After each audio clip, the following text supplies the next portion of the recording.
Ja. Ja. Ja. Ja. Ja. Ja.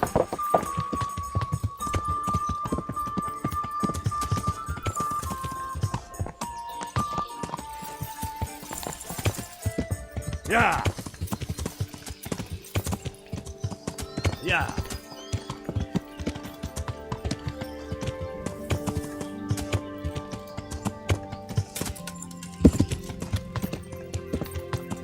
Ja.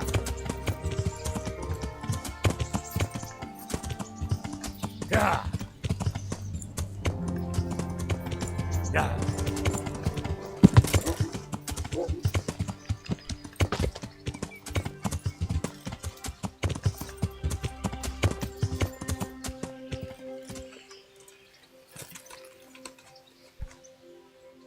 I'm glad you came. At your service, sir. I'm about to give the order to bombard Tamlberku. And since it's mainly thanks to you that we still have a trebuchet, I think you should have the honor of the first shot. But, sir, I have no idea how. Master Keyser and Master Fafar have prepared everything. There's nothing to it. The men will load the trebuchet. All you have to do is pull the lever. Well, I suppose I could manage that. Then we'll bombard Tamlberku for several days. Sir Robard will explain what comes next. Take care.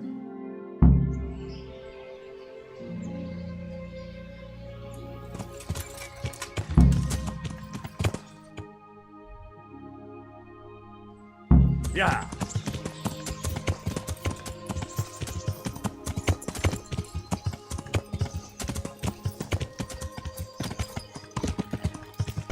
Ja.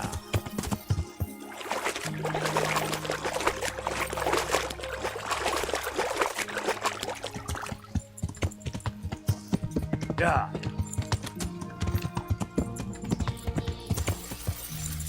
Ja. Ja.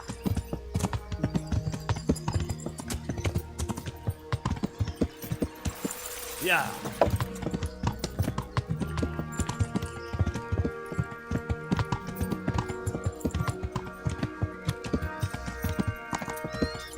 Ja. Ja.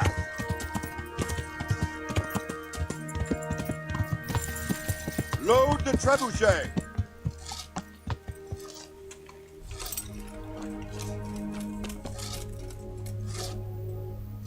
Greetings.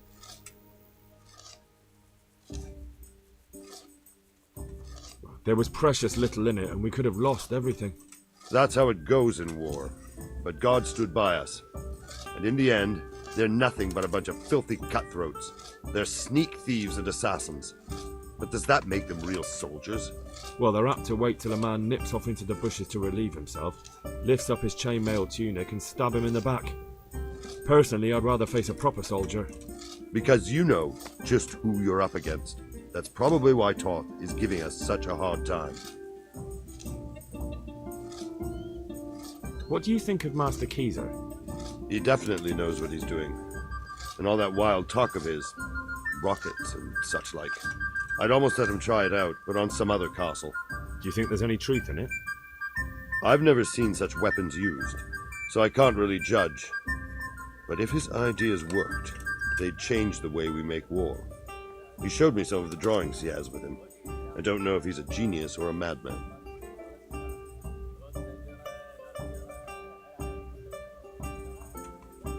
See you later.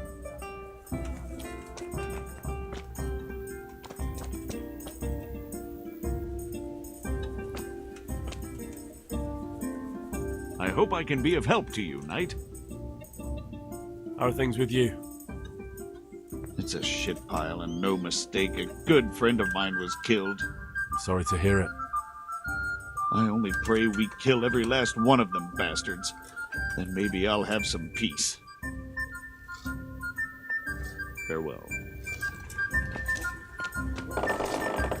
God be with you, lad. What can I do for you? We came just in time, didn't we? Quite. I thought my last hour had come. But Lord Capon came to our defence and fought like a lion. I'd say he's growing into a proper nobleman at last. I think more people will be changing their minds about him. They should. I owe him my life. God bless him. God be with you.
God, you look terrible. Did someone attack you? See you later. Divish said... Sir Divish.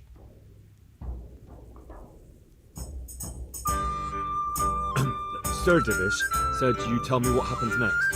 Aye. We're going to watch Ishvan shitting himself. That's all. For a few days at least. So if you have anything to attend to, now's the time. Just don't forget to come back. Good luck then.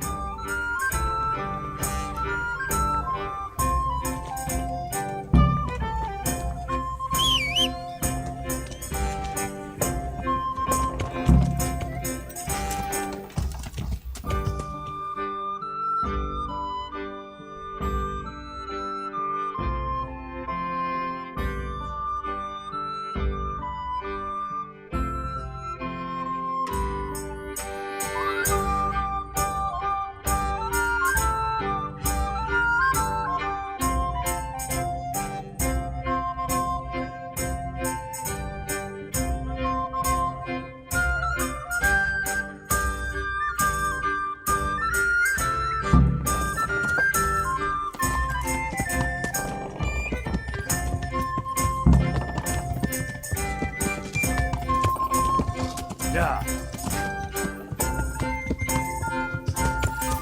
Yeah.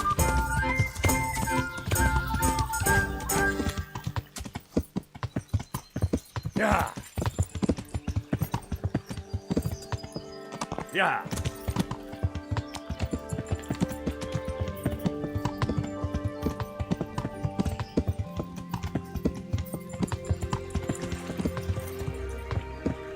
Yeah.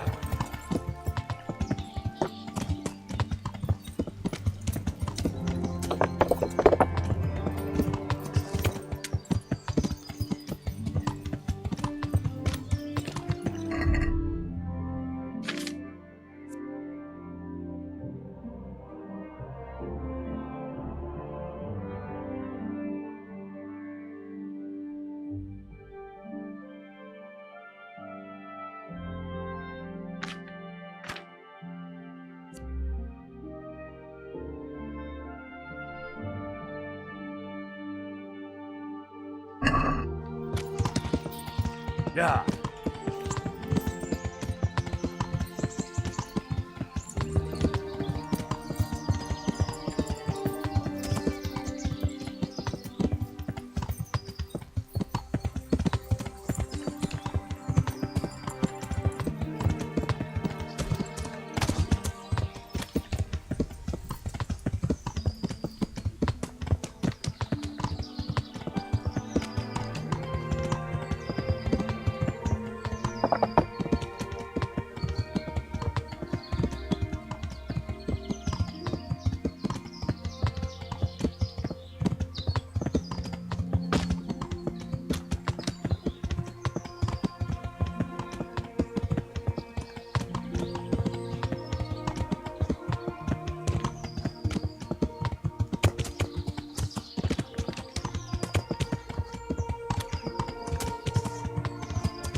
Yeah.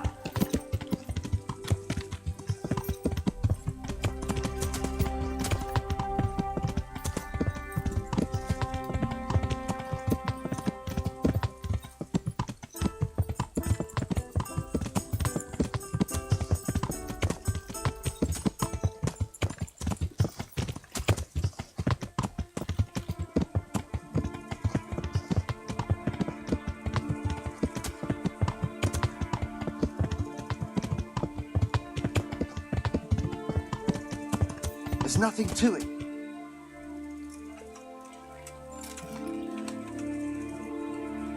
What's it about? You have incredible good fortune, friend. I have an offer for you, the likes of which comes along only once in a lifetime. All right. Show me what you're selling. As you wish.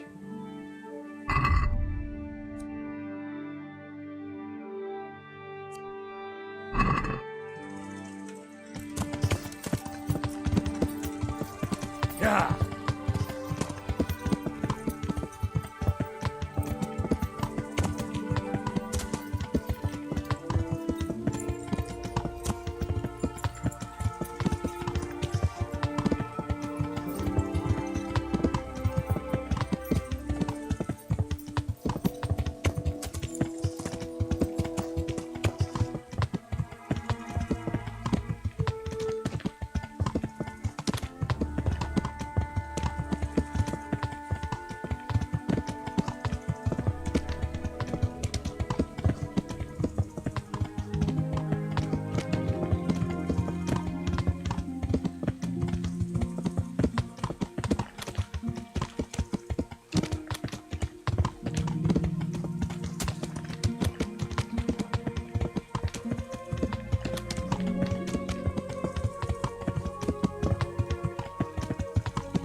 Yeah.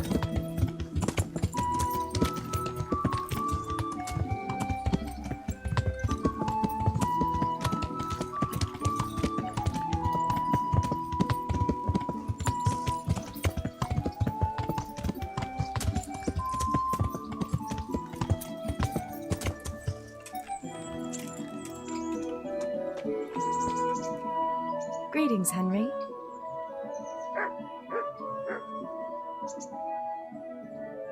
Teresa, I brought you something.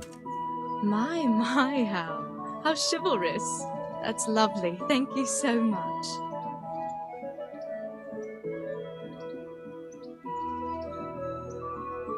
I'd like to take Mutt travelling with me again.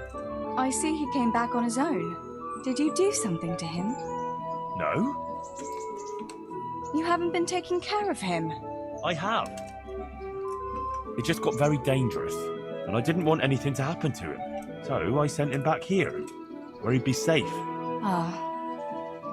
That was kind of you. Sorry. Now I can take him again. Come here, Mutt.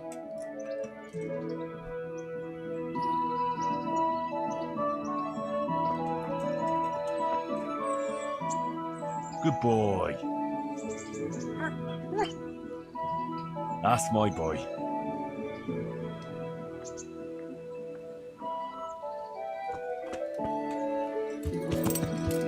Yeah.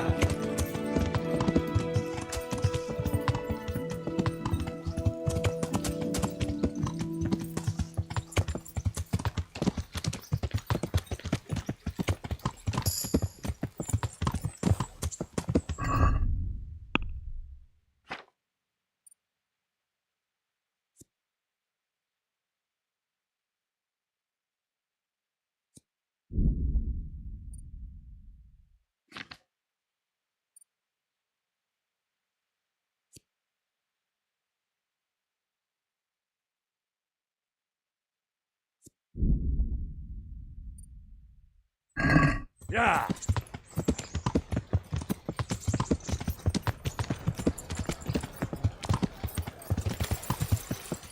Yeah.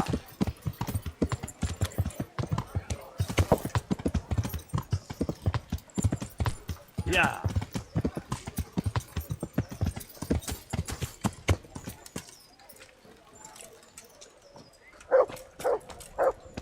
I liked this just a while ago. Bloody hog. God save you.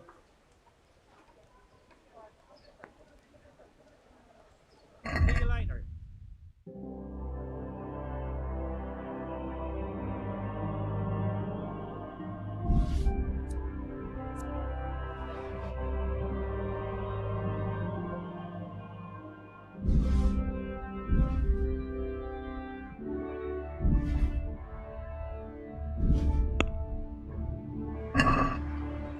I'd like to discuss the price. Well, we can try it. What about this? It'll take more than that to persuade me.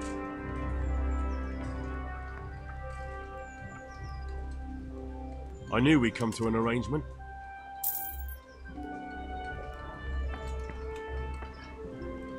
God's blessings. What can I do for you? I feel a lucky throw coming my way. How about you?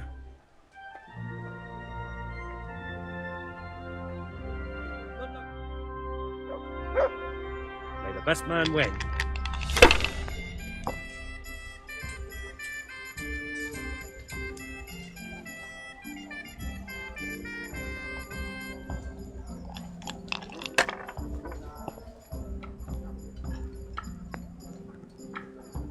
Use your head, man. You'll lose everything.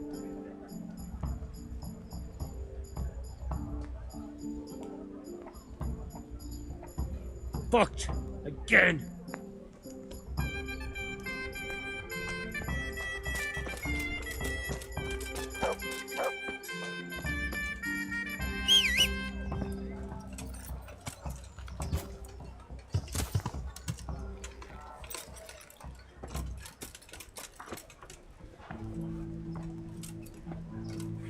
One beer.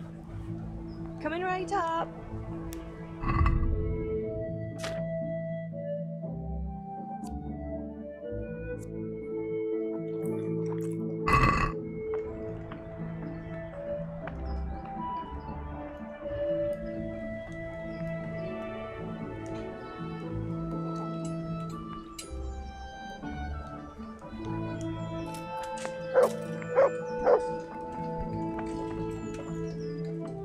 Look what I've got for you. You'll love this.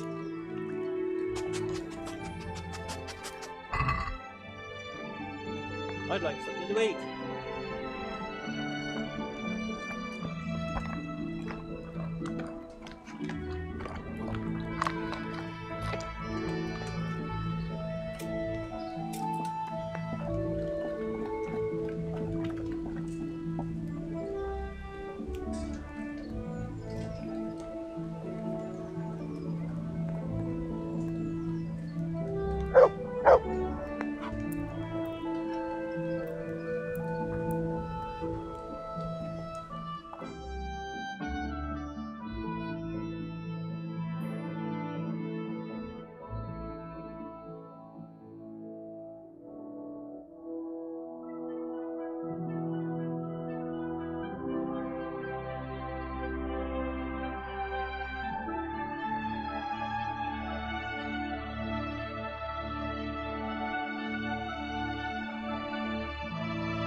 Yeah. Good day.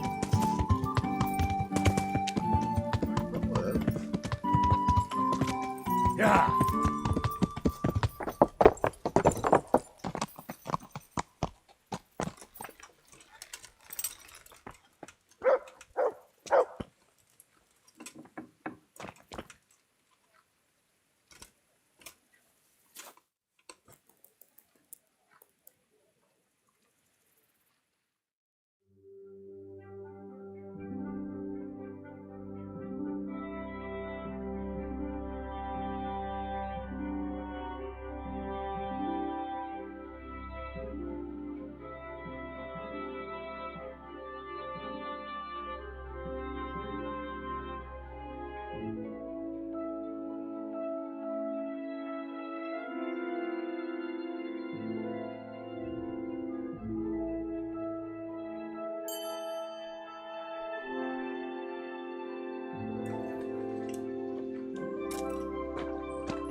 There's the good doggy. That's my boy. Look what I've got for you. You'll love this.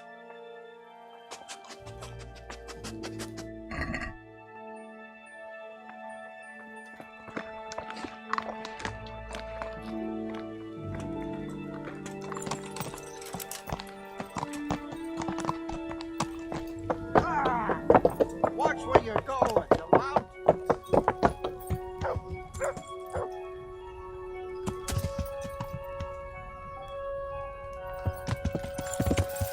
Yeah.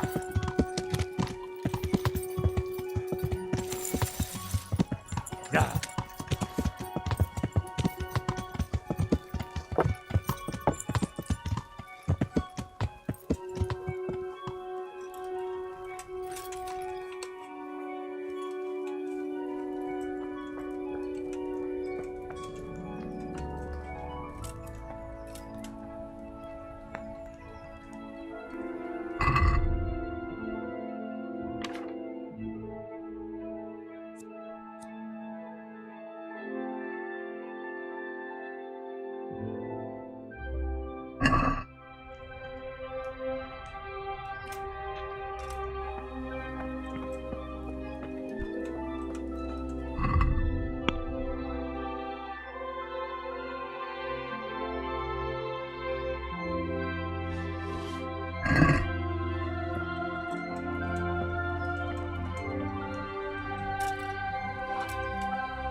God save you, good night.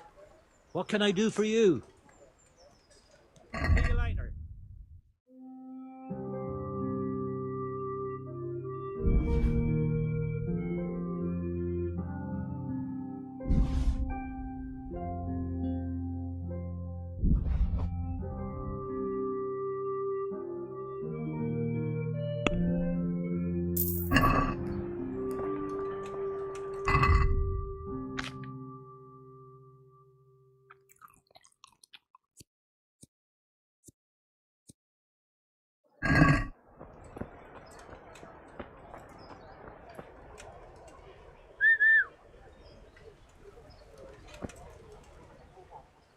good fella. That's my boy. Look what I've got for you. You'll love this.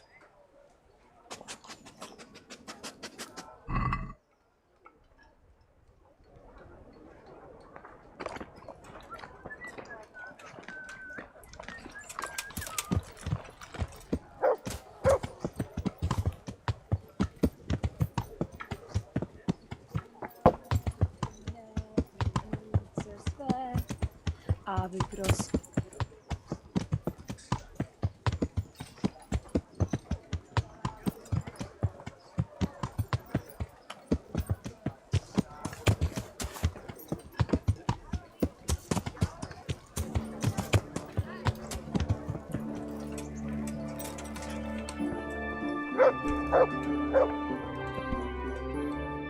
Good God. What happened to your clothes? If you were robbed, you should report it. Good luck then.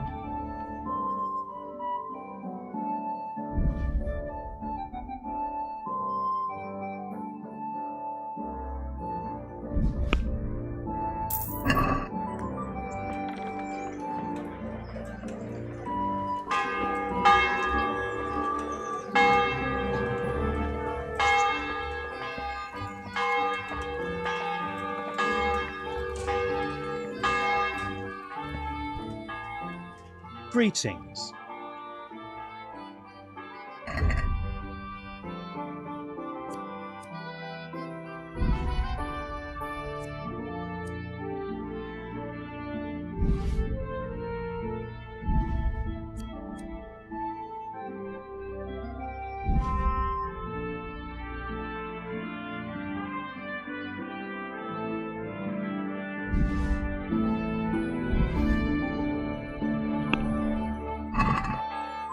Let's talk about the price.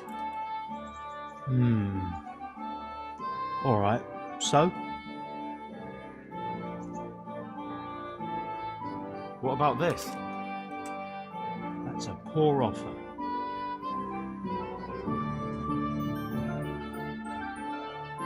Very well, I agree.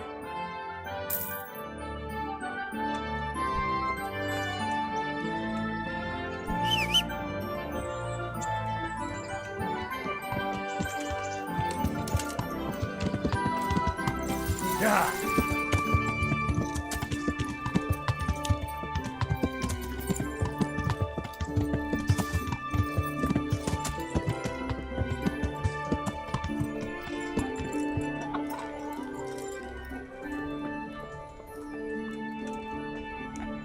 My humble greetings.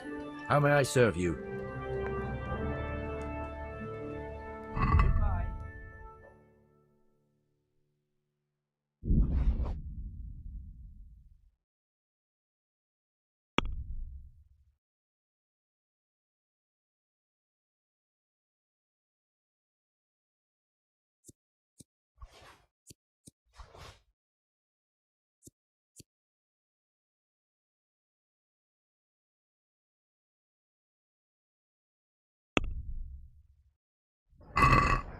Let's talk about the price. All right, so. Agree? More.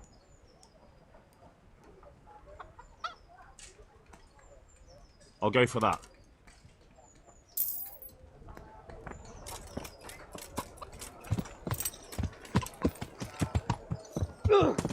Yeah.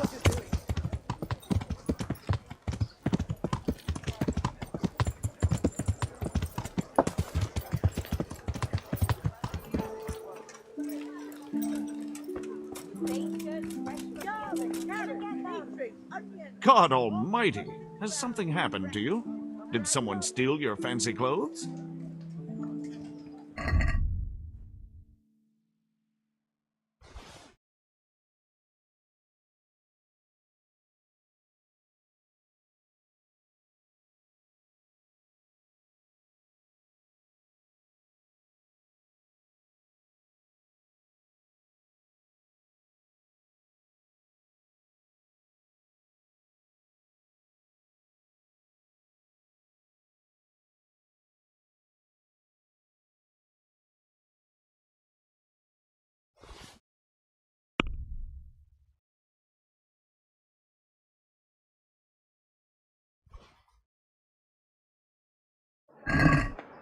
Can we do something about the price? Well, we can try it. Agree? You won't convince me with that.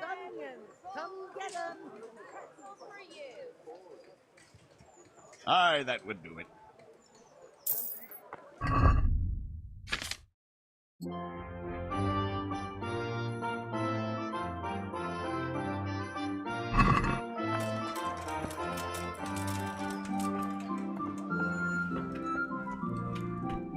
I hope I can be of some humble service to you.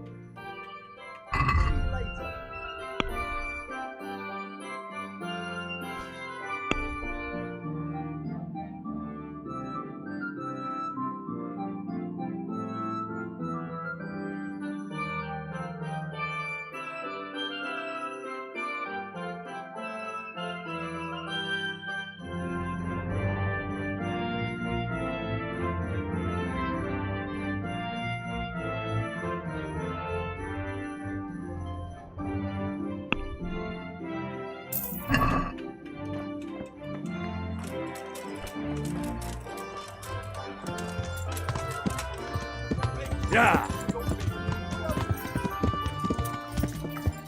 Yeah!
Yeah.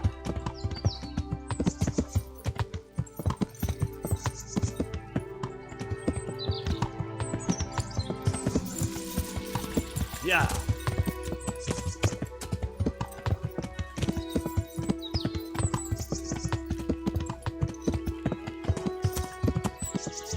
Yeah.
I'm honoured that you should come to me.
Carrots that'll make you and your family happy, onions that'll make you cry, and garlic that'll keep evil spirits at bay.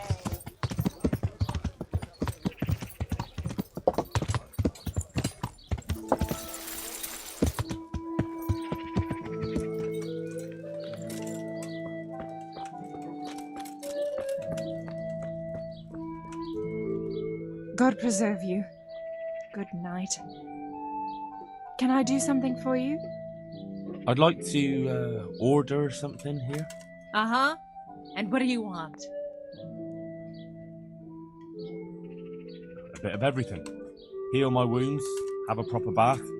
Oh, and my garments are in need of laundering. I'm sure you'll be extremely satisfied. Goodbye.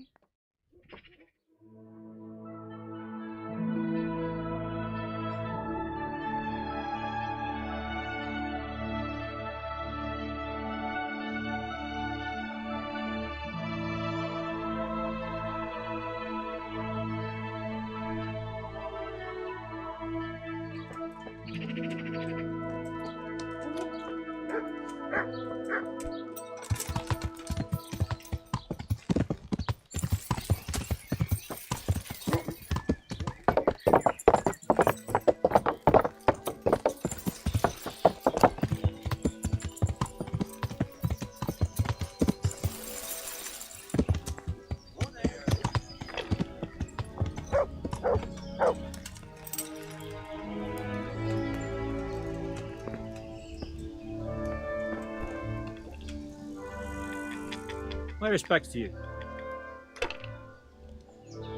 Well, Master Painter, are you still short of coin? Yes, unfortunately. And my offer still stands. Don't you want to buy something? Or throw a few dice? I'd like a beer. There's always time for some dice. Let's see what you can do. I'll be with you.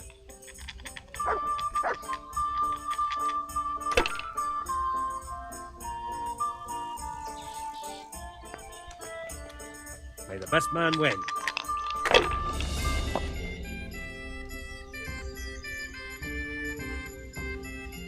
There.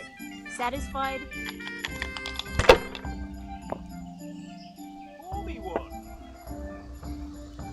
I'm hungry. I'd like a bite to eat. My pleasure.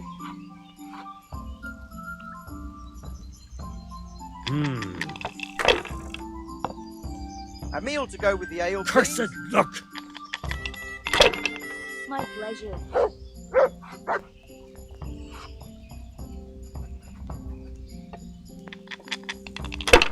I'm hungry. I'd like a bite to eat. I'll bring it right away. If I was in your shoes, I'd pass while the going's good.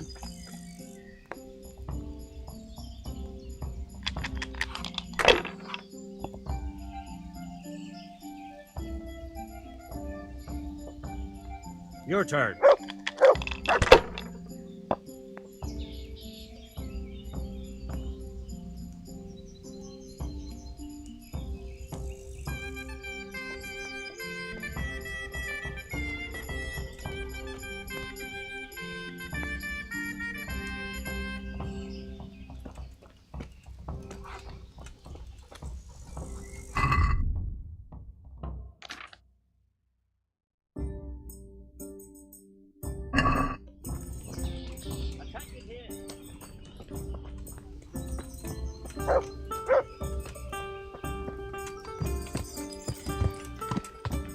Yeah.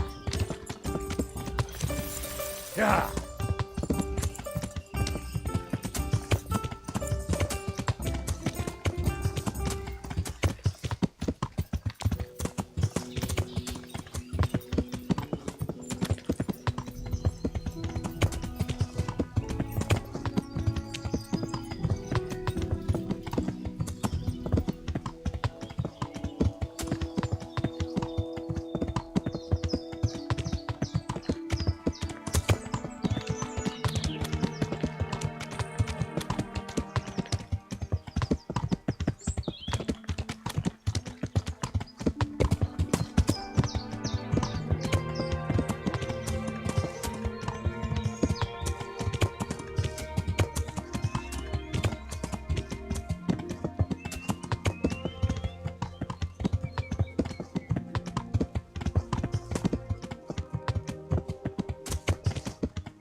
God save you.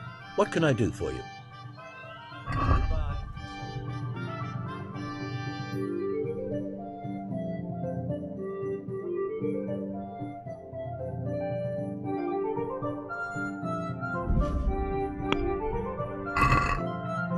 Can we do something about the price? Well, we can try it. Here. And something for your trouble. Thanks 1,000 times.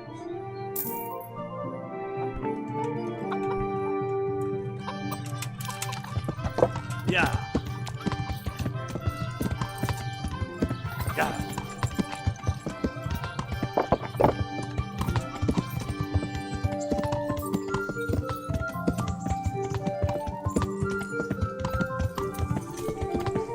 Want to earn a bit of coin? Stop and talk a while at least. At him! Come on, I'm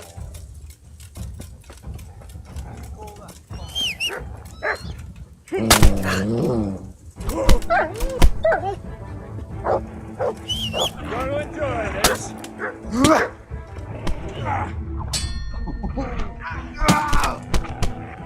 Show what you're made of.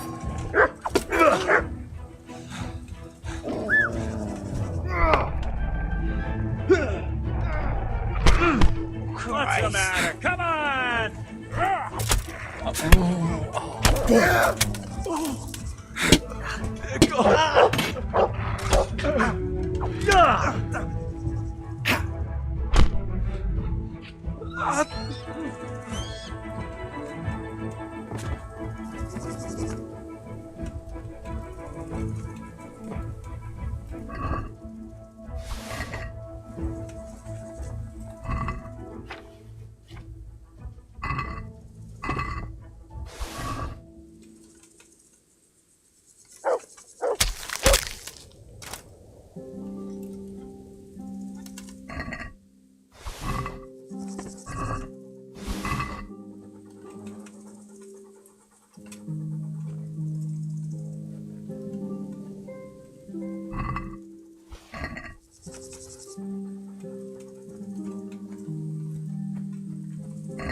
Yeah.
Yeah.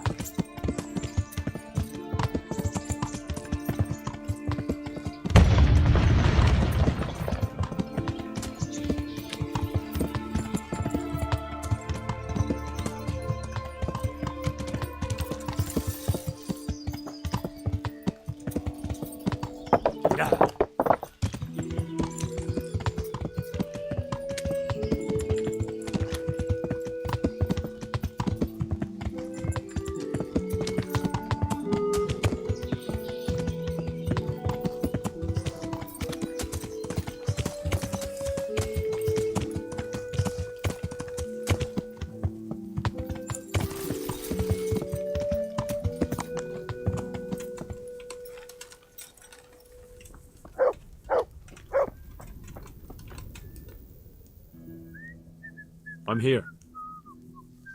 Can't you see we're still bombarding? You came too soon. Is something the matter? A few of them have taken to their heels. If they stop in Kuttenberg, I'll be glad enough. But I fear they may have other plans. If those were the best of Istvan's men, they could be lurking in the woods. They'll probably wait to attack us at the worst possible moment. My fear exactly. I won't breathe easy until Toth is hanging from the gate. But in the meantime, I'll be glad to know the woods at my back are clear. Can I count on you? Of course, Sir Robert. Would you like me to bring back their gear as evidence they're dead? That's not necessary. I trust you, Hal. You don't even have to do the killing, just let me know where you find them and that'll be that. There's no need for you to get hurt in the process.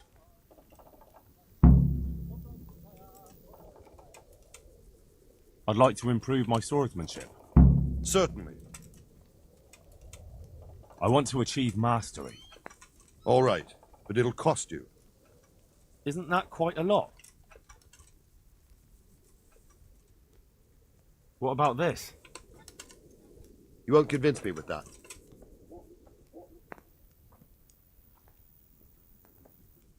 Agreed. Now listen up. God be with you.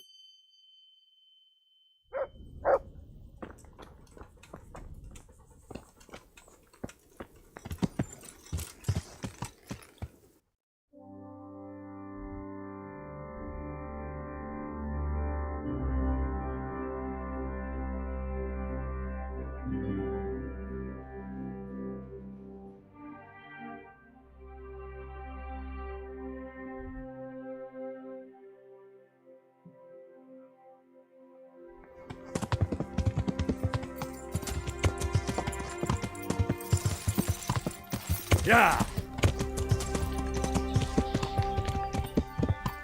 Yeah!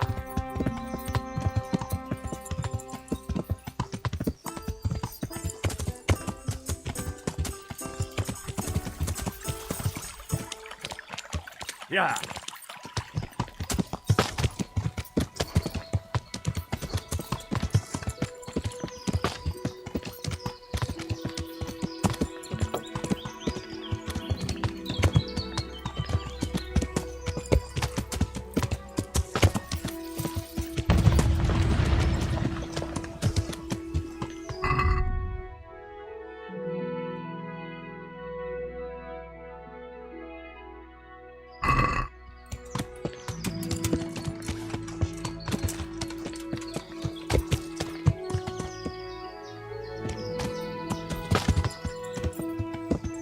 Yeah.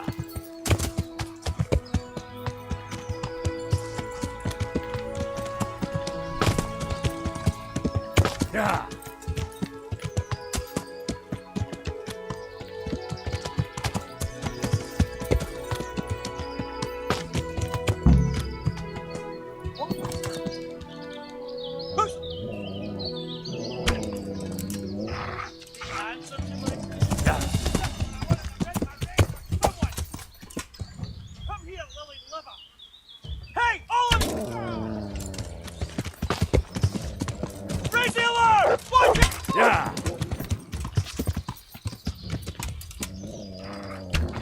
Yeah.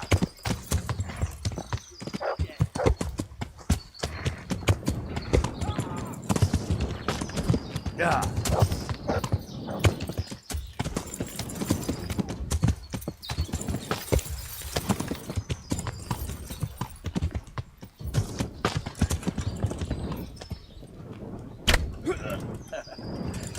Is that the best you can do?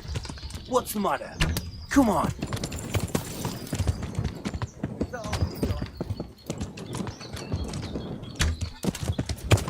Yeah. Bring it on.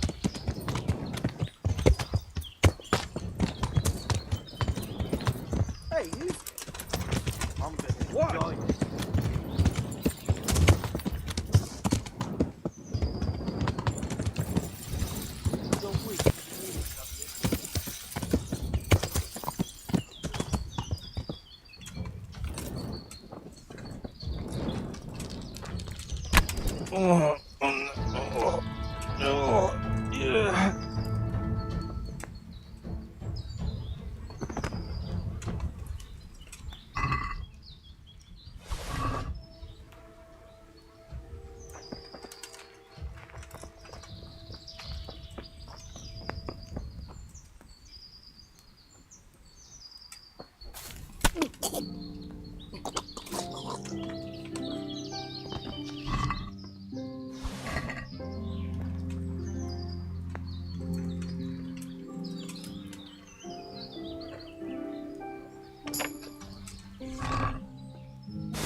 Yeah.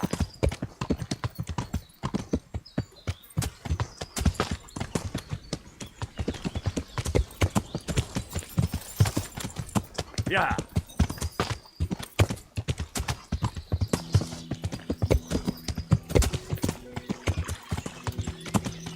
Yeah.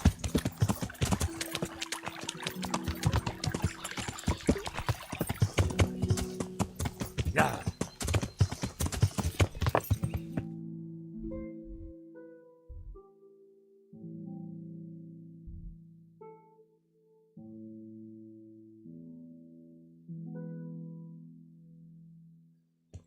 Yeah.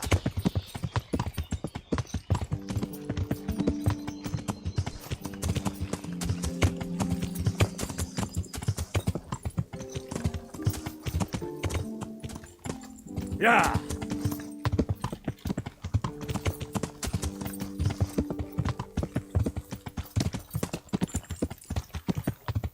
Yeah.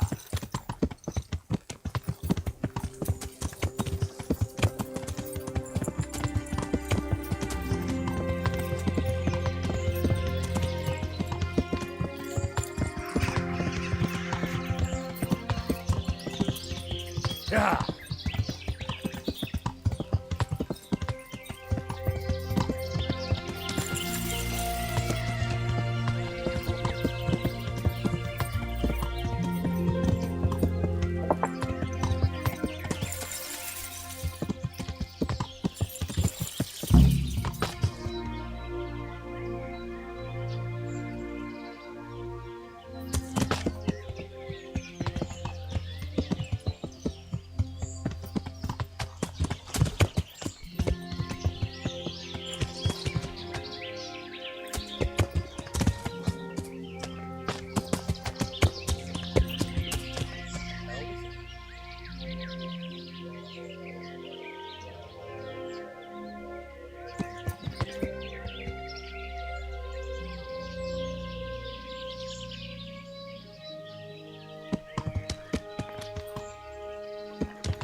To arms! Get over here!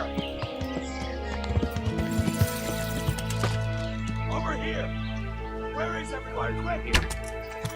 Well, I never. The pig turns up willingly for the slaughter. Yeah.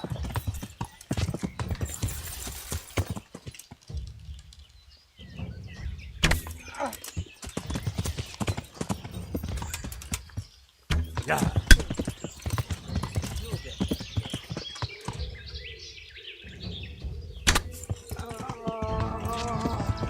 Yeah.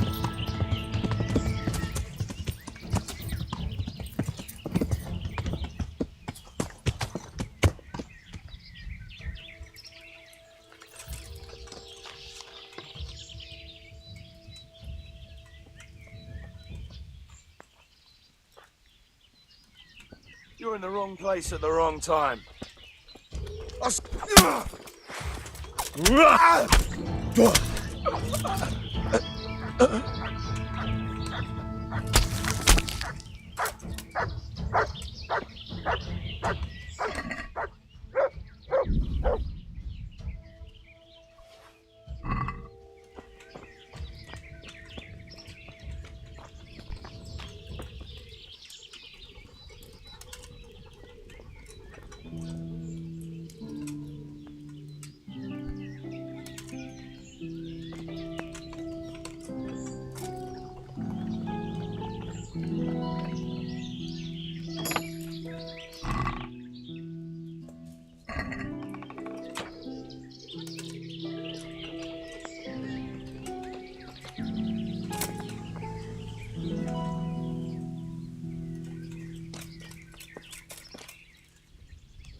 Yeah.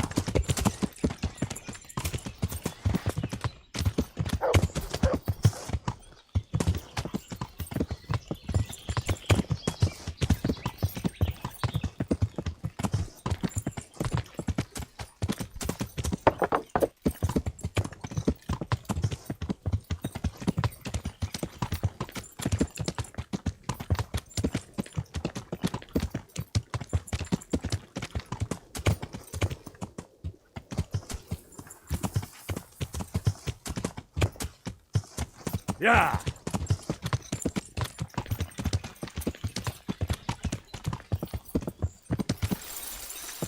Yeah.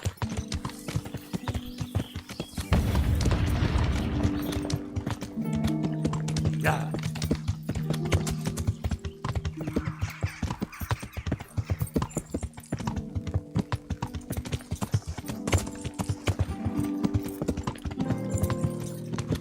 Yeah.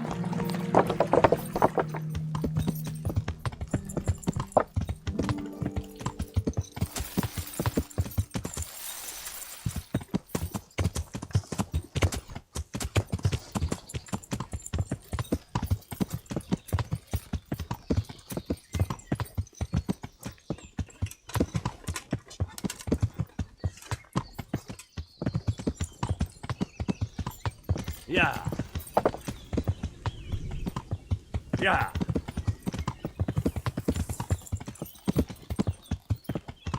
Yeah.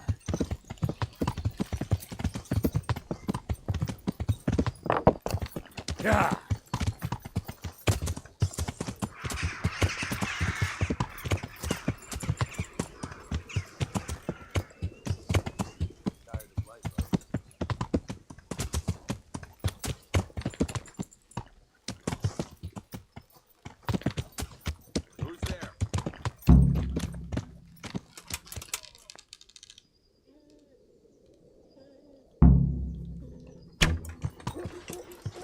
Yeah.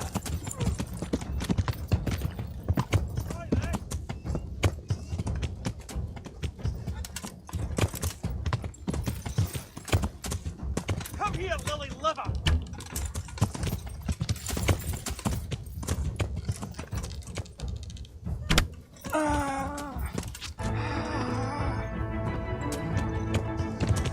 Yeah.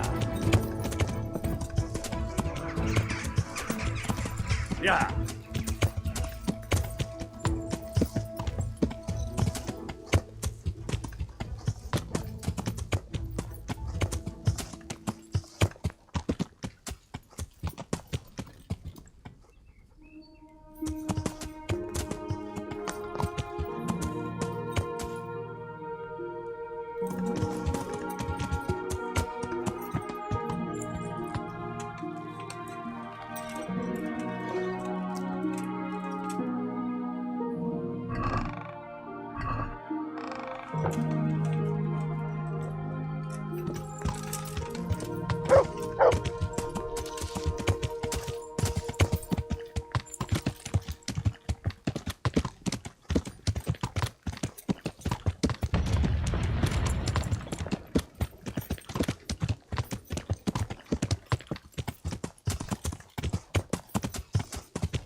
Yeah.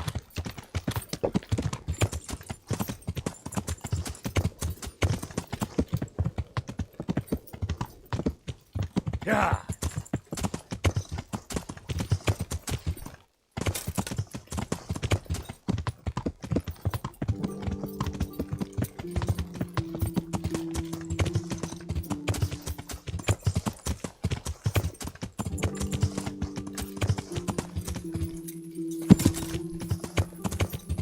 Yeah.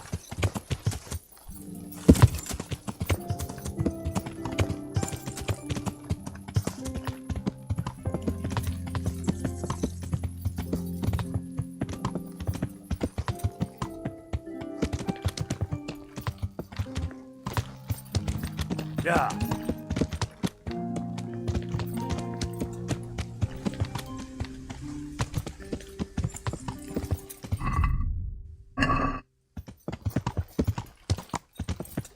Yeah.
Yeah.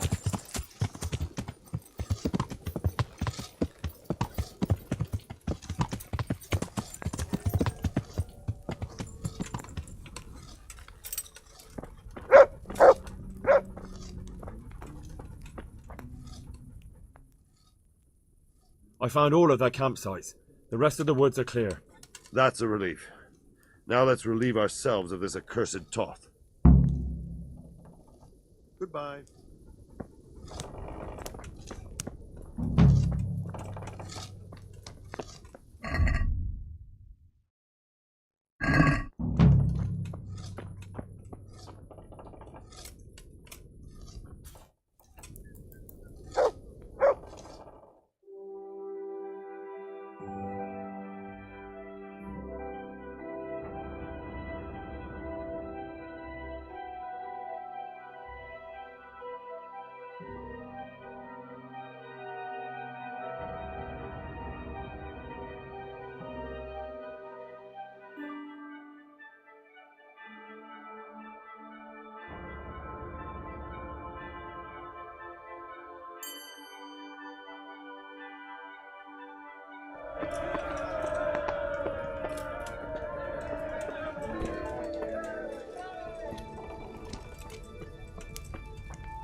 I'm here.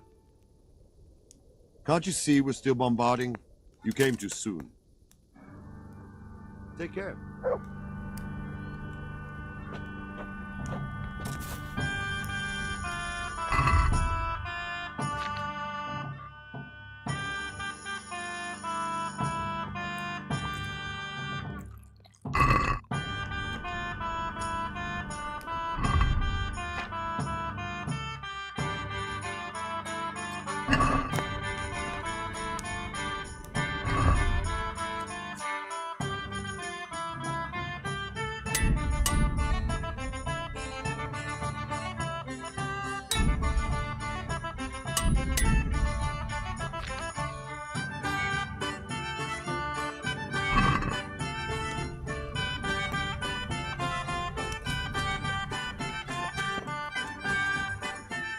Look what I've got for you. You'll love this.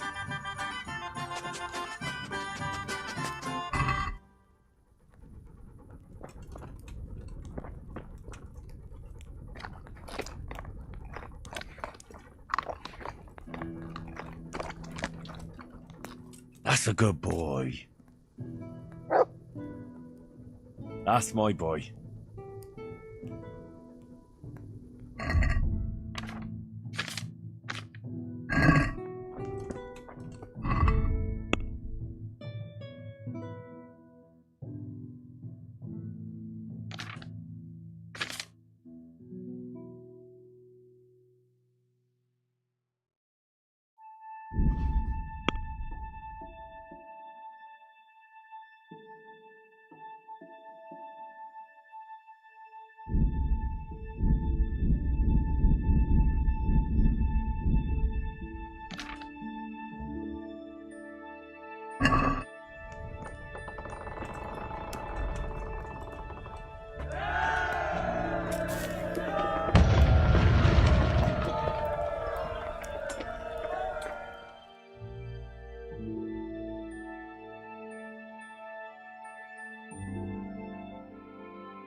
Since Sir Divish's colours still aren't flying over Tamlberku, I suppose we'll be attacking.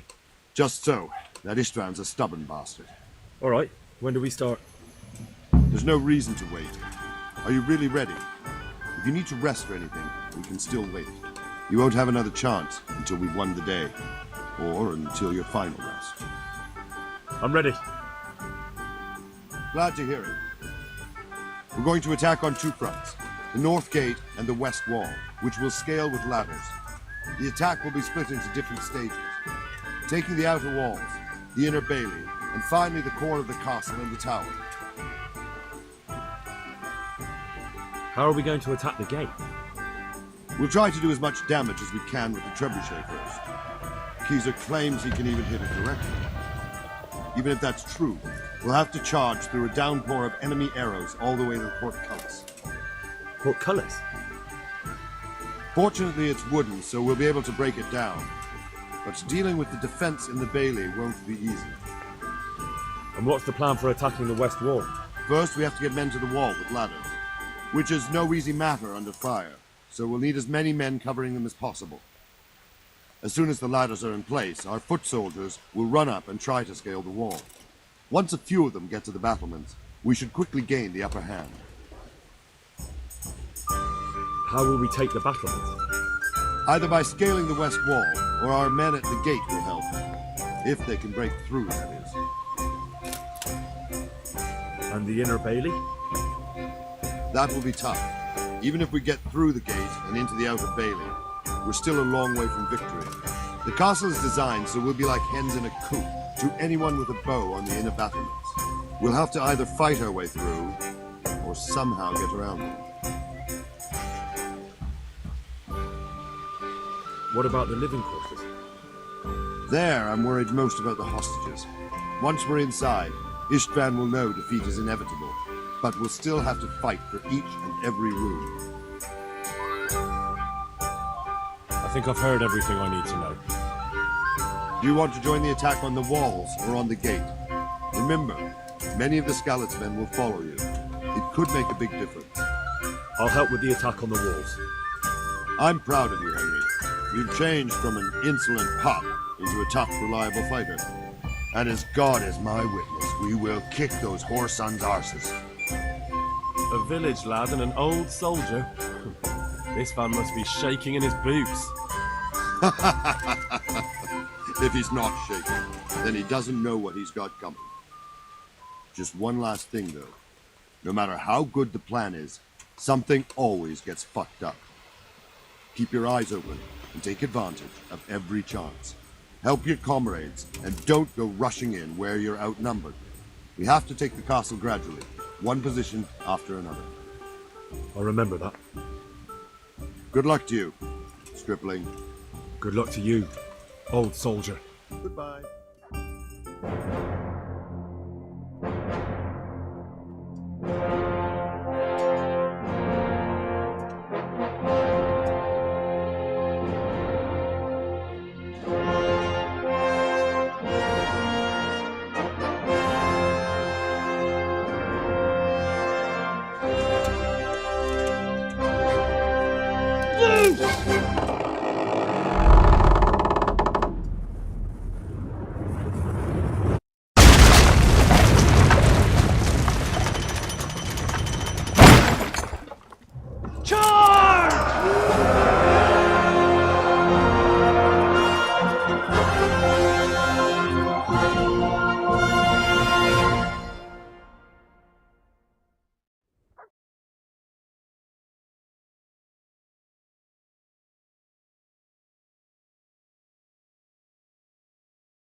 Attack!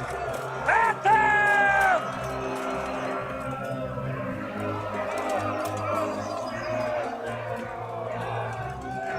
Shields, for fuck's sake! Cover yourselves! Wait till I raise the ladders!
Sir, we should give the order. Let's see if Istvan Toth can worm his way out of this one. Don't tempt fate, Hamish. Istvan! It's over!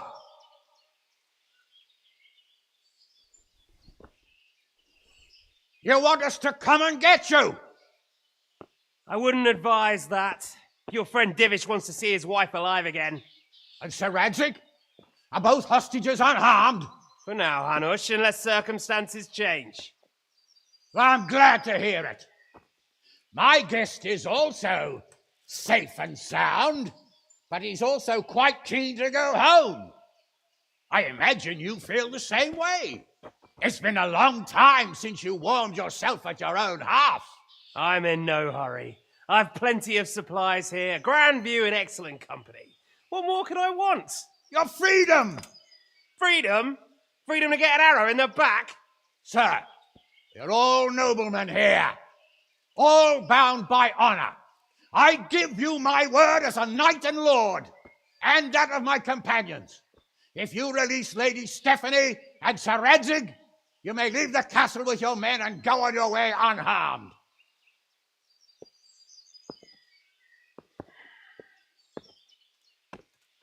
And just how far will we get? What good will it do me if your men attack us in the woods instead of here? If you give me your word of honor that you will leave and never return, I promise you safe passage to the boundary of this fiefdom. What happens after that is up to you and the will of God Almighty. Very well then, but I want a small safeguard. I'll give you her ladyship, but Radzig comes with me. I'll release him in Skalice. Out of the question! Is our word not good enough for you? Is mine not good enough for you? I swear I'll release him when I get to a safe distance. I'll go with him, Hanush. Let the Lady Stephanie have her freedom now. Father! Don't worry, son. I trust Lord Toth's self-interest more than his word. He wouldn't be fool enough to harm me. If you're certain, Radzig. Prepare horses and supplies, and tell your men to pull back. We'll come down. You heard him. Get to work. And any man who breaks this truce answers to me. So are you really going to let them go? My word is my bond, Henry. He's a cutthroat and a liar. Good men are dead because of him. What's to stop us from skewering him as soon as he sets foot outside? Our honor! If you let him go, he'll do the same again. Or worse. God's justice will find him. Then he'll get a taste of my mace. If we break our word of honor, we have none. And without honor, we are nothing. Never fear. Your father will be all right. We'll hunt down those vermin yet.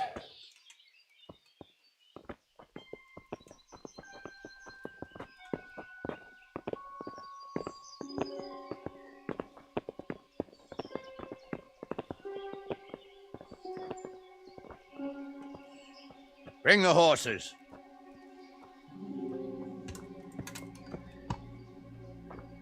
Here she is, as I promised. Not a hair on her head harmed. Divish! Stephanie. Forgive me, husband. I'm sorry. For what? For letting them into the castle. Come now, my dear. You're not to blame. I didn't know who he was. He said he was your friend. Never mind. Did he hurt you? No.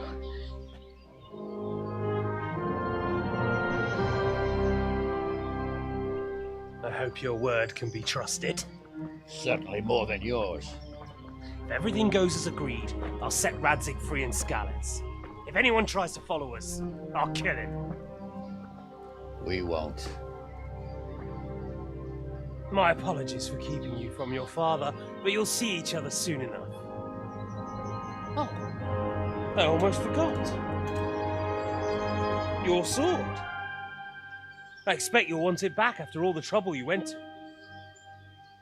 Actually, you know what? I think I'll keep it. As a memento. This isn't over. I'll find you. I look forward to it. Yeah!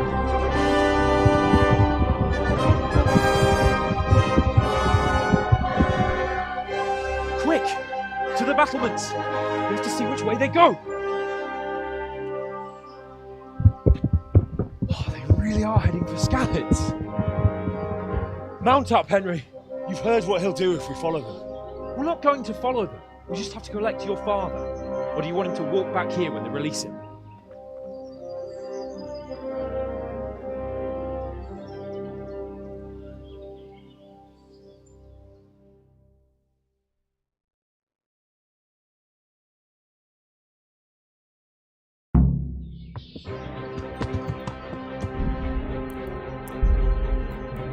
Pater noster, qui es in celis, sanctificetur nomen tuum, veniat... Daj znać, Bartosz, czy wy tak normalnie...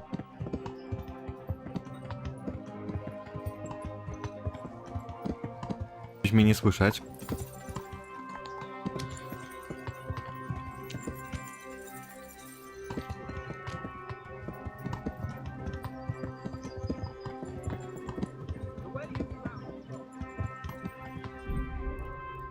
O kurde, teraz dźwięki gry są za cicho. Pater noster, qui es in celis, sanctificetur nomen tuum, veniat regnum tuum.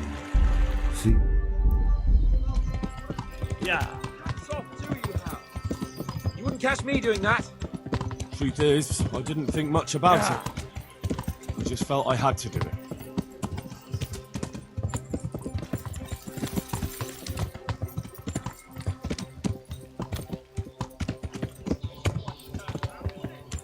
What do you mean? How long have we known each other?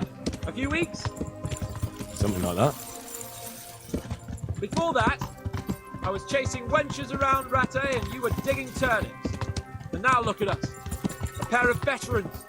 Czyli shift to musi być, albo teraz słuchać normalnie, nie? Yeah.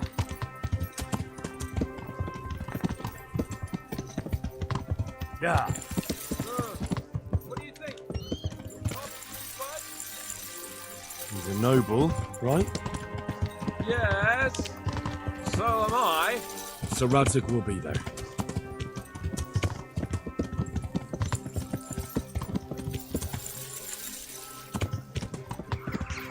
What will you do now? Not long ago, I only made plans 3 days ahead of...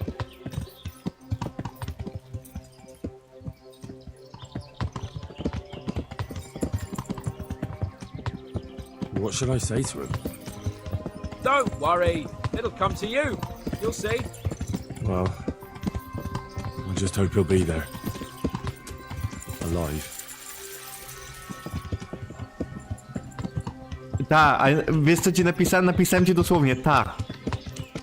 I napisałem ta i kurwa YouTube zmienił w ogóle słowo. Więc pojebane, kurwa. O, teraz to pewnie dźwięk jest w chuj głośny.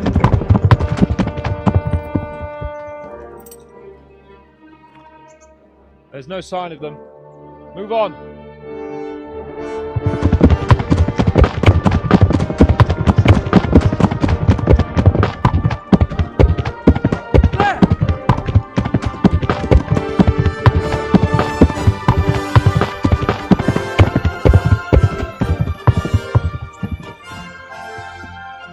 Glad to see Ishban kept his word, sir. Not half as glad as I am, Your Grace. Well, we kept our word too, and now Toth has had his head start and he's fair game. Which way do they go? To the north, but I would be careful, Sir Hans. Fear not, Your Grace. I have twice as many men as he. Well, I won't keep you any longer. I'm sure the two of you have a lot to say to each other. Let's go!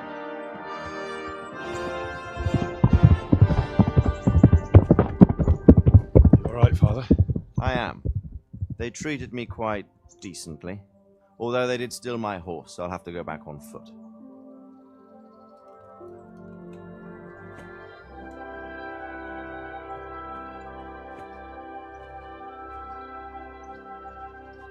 It looks like it's all over. Not by a long shot. It won't be over until we get this mess cleared up. And catch that bastard. How could we let him go? Would you rather we killed him? Even if it meant Lady Stephanie and I died too? No, of course not. But what was to stop us from killing him after the exchange? Honor? Honor? If the word of honor of a nobleman could not be trusted, then he would never have agreed to the exchange. Where's the honor in abandoning your son? You know how it is. We were young. It happened. And I couldn't marry a commoner. Then your father, Martin, came along and took care of both of you. He knew it. What? That I was your father? Certainly. He was a great man. He took you as his own. And always kept an eye on you. Of that you can be sure. I know so little about his past. He told you nothing? Oddly enough, even though you don't have his blood, you're very like him. When he was around your age, he became bored of his trade and set out to see the world. He lived through many adventures, even fought in a war. In a war? Yes, in Poland, I believe. And I don't think he cared much for it. That's why he wanted me to stay at home. He spent some time in Prague, then settled in Kuttenberg.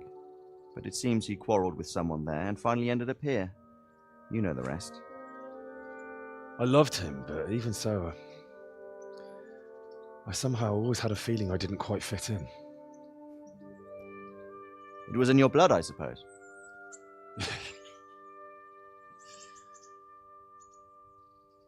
I lost the one thing I had left from him.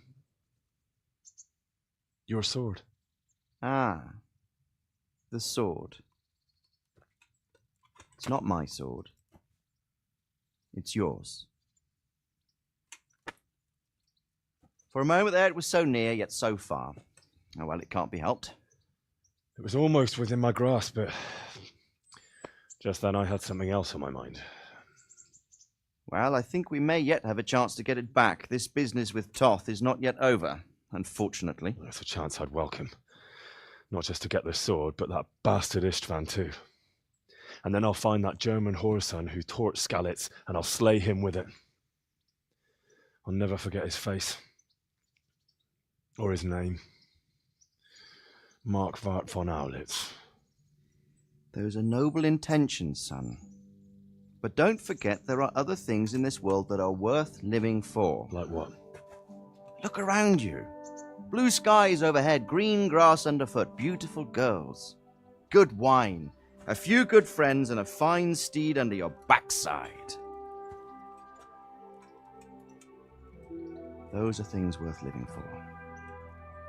Though I can't deny that swine who killed your mother must pay for what he did. But it's better not to dwell too much on that at the cost of those other things. On the subject of steeds, I think we'll have to ride like the Knights Templar. How's that? 2 up. One day I'll tell you how they got their seal. You can take the front.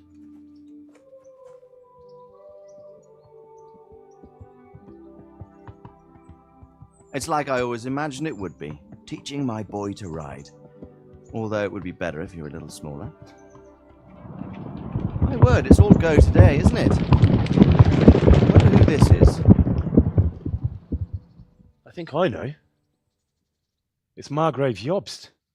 The king's cousin? I wonder what he wants. I guess we'll find out soon enough.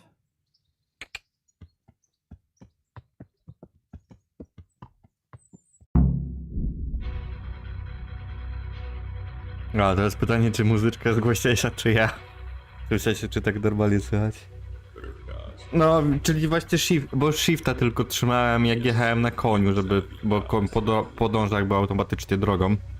No teraz powinno być normalnie słychać, nie? W sensie teraz mnie nie przerywa, jak mówię. Więc, no, powinno być git. Kurde, Daniel, Jakub, Dawid, Prokop, Jan, Joanna, drugi Jan.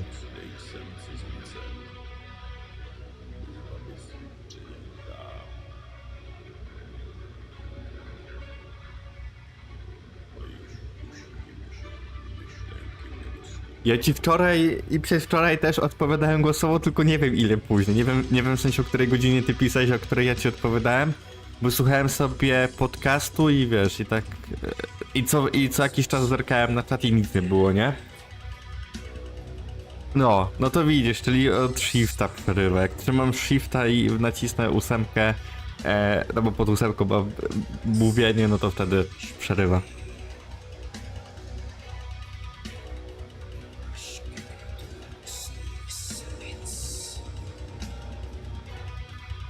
Muszę poczekać na napisy, bo jeszcze muszę jechać tym koniem tam, no, do Ottona, czy Otto, nie wiem czy on Otton, czy Ottona, jak to się to odmienia. No i będzie można 2 zacząć. Kurde, wczoraj chciałem 1 skończyć, ale już tak późno było, że mówię, dobra, to sobie na dzisiaj odłożę i na spokojnie sobie tam porobię. I praktycznie wszystkie pobocze zrobiłem, poza jakimiś takimi, wiesz, kradzież kieszonkowa, albo weź, zabierz to, albo weź upoluj mięso i tak dalej. Bo to jest takie powtarzalne, nie chciało mi się tego robić, ale poza tym zrobiłem praktycznie wszystkie. Jeszcze nie robiłem questa z tymi kopalniami w Skalicy, bo to też dla mnie takie nudne trochę. Że idziesz po tej kopalni, kurwa, z 15 minut, ciemno jak w dupie, nie wiesz gdzie iść, gubi się co chwilę i stwierdziłem, że pierdolę to.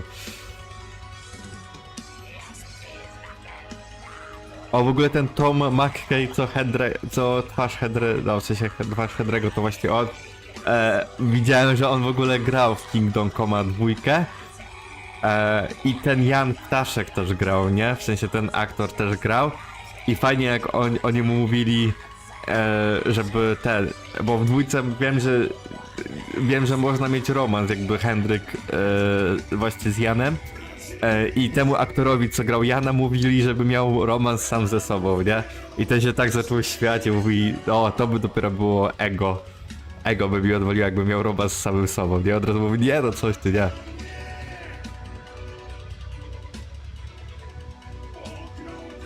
Ale to spoko, no bo ja właśnie tak co 10-15 minut zerkałem. Tak zależy, nie? Bo tam posłuchałem, no czasami wiesz, mogło się przedłużyć, nie będę do pół godziny, ale no tak starałem się co te 10-15 minut zerkać właśnie, więc spoko, że nie czekałeś jakoś długo. Myślałem, że wiesz, napisałeś i na przykład, nie wiem, czas mi uciekł i odpowiedziałem ci na przykład godzinę później, nie?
A, to ja myślałem, że usłyszałeś odpowiedź, jak ty poszedłeś.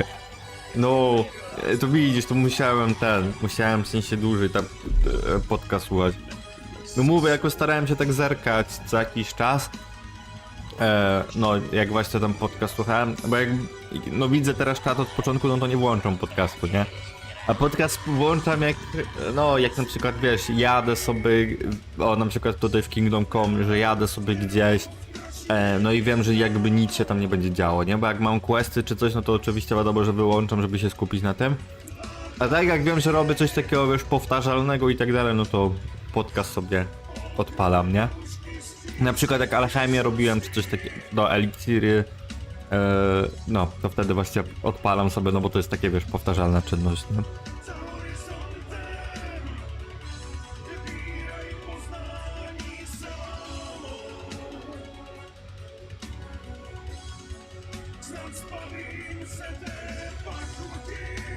Jakie bekanie i ten. I żyganie w mikrofonie jako muzyka.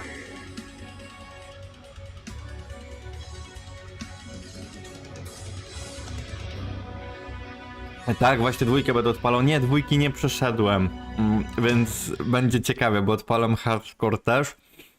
Będę próbował No Deada. No i w sensie te wszystkie negatywne perki, które tam są, nie? Więc będzie ciekawie. Dotarłem na pewno do momentu... wiem gdzie deadłem. Deadłem w momencie, w którym miałem się wydostać z niewoli i tam jakby przekraść się przez te obozy i tam mnie dopadli i mnie zasiekli. No bo jakbym miał normalny poziom, to bym normalnie przeszedł, nie? A że miałem ten poziom, no w sensie hardcore, no to ja nie widziałem gdzie mam iść, nie? Więc jakby tak szedłem na czuja i akurat mnie gdzieś tam dopadli i zasiekli, nie? Więc... ale to praktycznie, no powiedziałbym, że nie wiem, z 10 godzin gry, mówię wiesz o głównej fabule, że nie było tego jakoś dużo.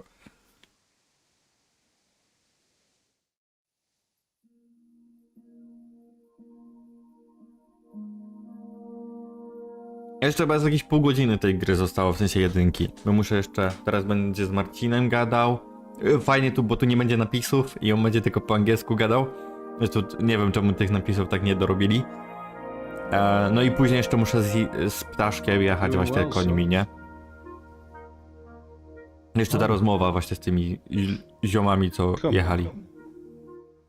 You know whose side you. That doesn't matter now.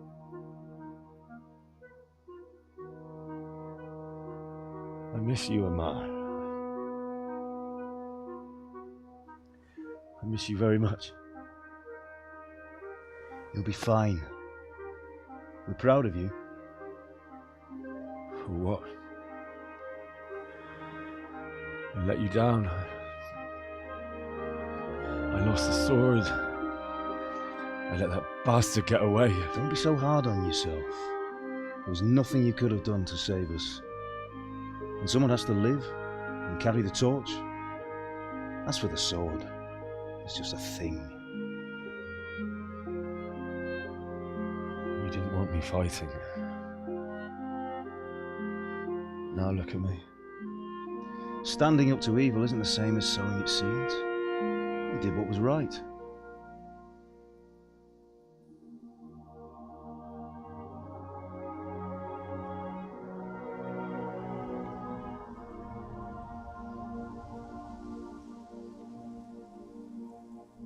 I have to leave you now.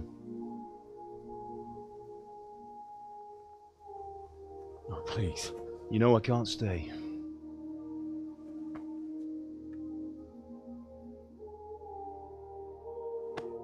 Will I ever see you again? God knows.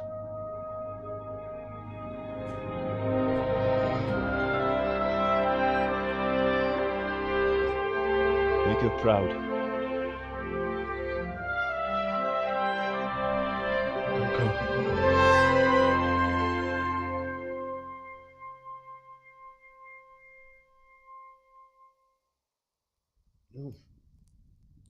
Don't go. Oh, don't go. No. What on earth were you dreaming about? I couldn't wake you, and it's well past dawn. Sir Henryk wants you at the upper castle. The lords are in council with Jobst. Right. I'll go straight away.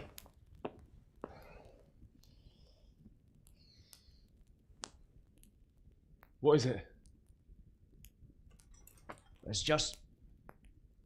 I don't know how to address you anymore. All of a sudden you're Sir Radzig's son, hobnobbing with lords and ladies. And here's me, as common as muck. Oh, give over, you idiot. Do I look like a lord to you? Not really. You're as much a lord as I am a nun. And I've never looked good in a habit. Get out of here! Or I'll have you clapped in the stocks. Oj, czyżby dialogi naprawili? Bo tutaj grałem 2 razy i 2 razy były zjebane. To teraz widzę, że wszystko było.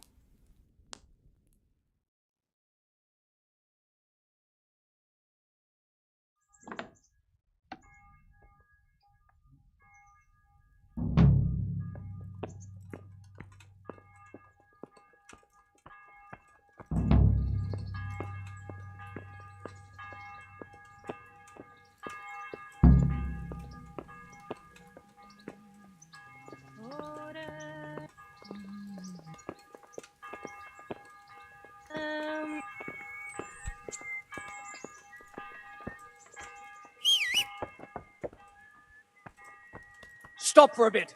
I'll just give you a quick search. What's going on? For security reasons. Do I look like someone you need to search? Come now, no need for that. Go ahead, Godspeed.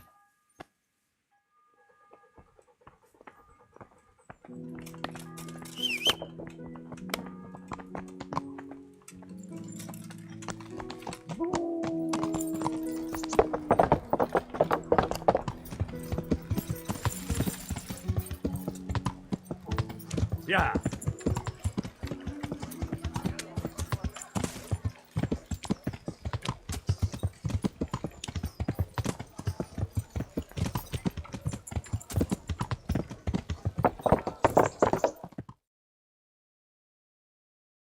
Oh, Hal. Are you going to the meeting with Margrave Jobst as well? I am. What about Istvan? I assume... That we didn't catch him? No. Because if we had, you'd be the first one to know. Have no fear. We'll get him eventually. I hope you're right. Anyway, let's go and see what Jobst wants from us. Ale jak ptaszyk ma upierdloną twarz teraz. W sensie, że idzie na spotkanie ze szlachcicem i nieumyty. Chyba, że teraz będzie czysty. My lords, Christ's blessings on you all. And on you, Lord Gapen. And this is my son, Henry. I didn't know you had a son, Sir Redzig. It came as a bit of a surprise to young Henry, too. This gentleman here is John II of Liechtenstein, a member of my council. I'm honored, gentlemen. Come join us. Margrave Jobst was just about to tell us the reason for his visit. Your Grace? I'm sure we're all agreed, Your Graces, that all this unrest must come to an end. This kingdom needs a king. Question is, which king? My cousin, Wenceslas IV, who is being held in captivity.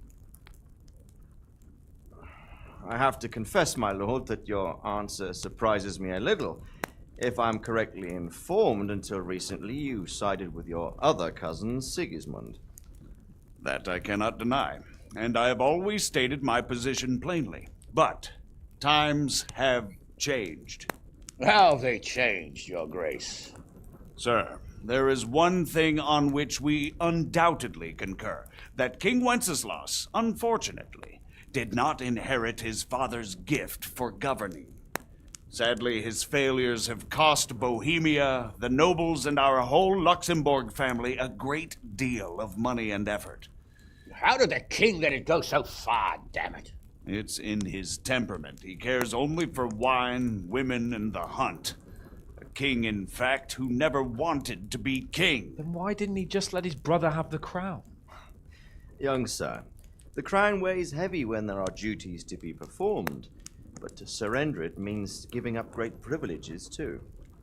But he did surrender power to his brother. When things started getting out of hand, Wenceslas appealed to Sigismund for help in restoring order. What, you're saying Wenceslas invited him here? This is starting to make my head spin. Actually, it makes sense when you think about it. Sigismund wanted to re-establish the power of the whole House of Luxembourg. He thought if he helped Wenceslas win the imperial crown, in return his brother would help him become the king of the Romans, and leave the actual reign of Bohemia and the empire to him.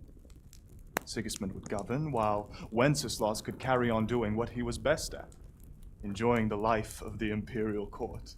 Why wasn't Wenceslas crowned Holy Roman Emperor long ago? He was already elected king of the Romans. All he had to do was go and let the Pope put the damn imperial crown on his head. Who knows? Maybe he'd prefer hunting and consorting with bathhouse wenches to spending time with the Pope. Well, so would I must admit.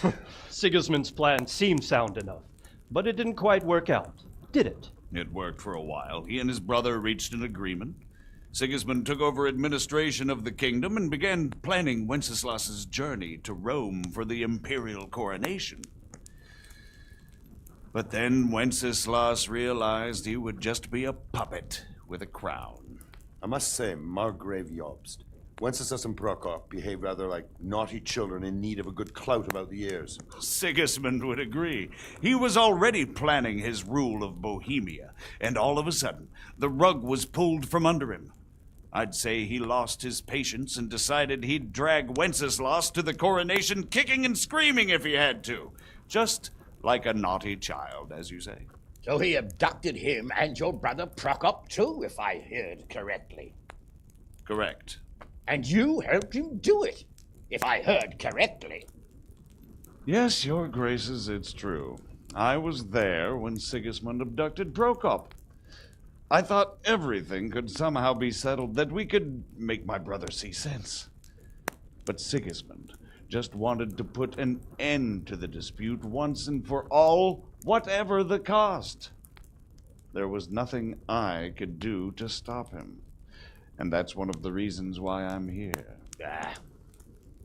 The worst of it is that it was all for nothing. Instead of putting a stop to the revolt, it escalated it, and the result is this chaos we have today. That's true enough, sir. But I must admit now, I'm not sure what your position is. The king is incompetent, but we must protect him?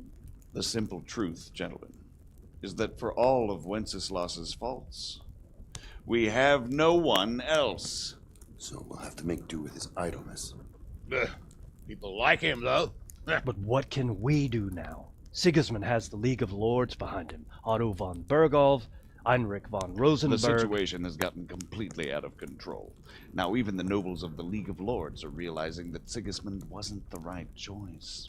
So now Bergholf is on your side. Are we to assemble an army together with him and face Sigismund on the field of battle? We're not in Hungary now. Such affairs may be settled elegantly, without unnecessary hostilities or expenses. I have negotiated an alliance with the Hungarian bishops, the Polish, and of course the Czech nobility, against Sigismund. Every day he is losing the ground under his feet, and that's why I need your help too. What kind of help, though? Sigismund has a massive army, and Rosenberg, Berghof, and Prague are behind him. Do you have an army you could face him with? But that's not what I mean at all. There's been a revolt against Sigismund in Hungary, partly due to my efforts, and now he'll have to choose whether he wants to gain the Bohemian crown, which is a very risky enterprise, or hold on to the Hungarian one. He can't have both. And there's a tough struggle awaiting him in Hungary. I'm not sure he'll win, and Rosenberg and Berghof know it too. They're not stupid. If the Bohemian nobility stands together, they will turn. We are men of little consequence, Margrave. Radzig here lost everything because of his alliance with Wenceslas. Sir Divish came within a hair of the same fate. Even Rattay is defenseless against Sigismund and the League of Lords. What's more, your grace, King Wenceslas languishes in captivity in Vienna. He can't rule too well from there. And what do you propose? To sit with your arms folded till the Bohemian lands are turned to ashes like Skalice? We have to put a stop to this senseless war. And do you know, sir, what the true position of the League of Lords is? I'm not on the best of terms with them at this moment, so you'll have to ask them yourselves. Yes. Why not? I'll go and visit Berghof at his castle and we'll see what he tells me. You know, that's not such a bad idea, young sir. True. Though a little risky. I doubt Bergoff would harm a blue-blooded envoy. And you can find out what he has to say about developments and what the League of Lords is planning. Then we'll decide what to do next. I'll help you compose a letter to him. I'd like Henry to come with me. Why not? He's proven himself an able investigator, and he'll also be a good bodyguard if anything should happen. And I'll send Sir John here to Gutenberg to be my eyes and ears there. I believe both your reports will help us get a better grip on the situation. When can you set out? Just as soon as I pack my things. Excellent. Margrave Jobst and I will draft the letter. Get ready, and we'll meet back here.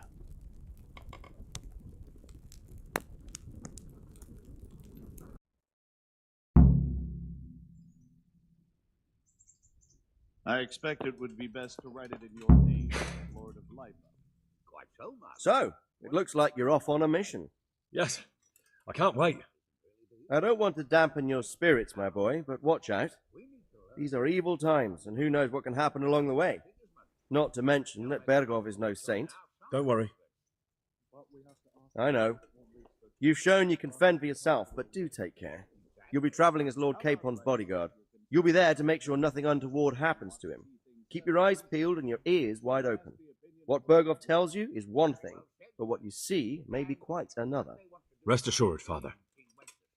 And don't get embroiled in anything else. Just hand over the letter, hear out his reply, and return. Yes. Very well. Bergov is at Trotsky Castle. I think you'll find it quite an eye-opener. It's one of the finest castles in the land. It's 3 days' ride from here, so unless you hit a snag along the way, you'll be back soon enough. Any questions? I'm getting a bit lost in the Luxembourg lineage. It all seems a bit too tangled. The Luxembourgs have ruled the Empire and Bohemia for almost 100 years now. Emperor Charles brought this land to prominence.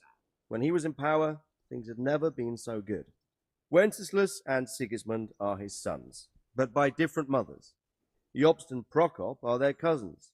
They were entrusted with governing Moravia. But instead, they've been in a bitter armed feud for years, and now Sigismund's fallen out with Wenceslas. Wenceslas also had another brother, the youngest, John of Görlitz, who was most probably poisoned. They seem like a hot-blooded lot. It's hard to keep up with their affairs, since they tend to change their alliances from one day to the next. Who is he really, this Jobst? The cousin of King Wenceslas. He's the Margrave of Moravia. I admit I don't know what to make of him myself. Until recently, he was allied with the League of Lords. For a time, he even served Rupert of the Palatinate against the king. And now suddenly, he's reversed his position. I don't know what led him to do it, and one can't help being suspicious. It's best to keep a watchful eye on him, but he really is the leader of the resistance against Sigismund these days. We'll just have to see how it all turns out. I'm a bit concerned so many people seem to think so little of King Wenceslas. You knew him, didn't you? What's he really like?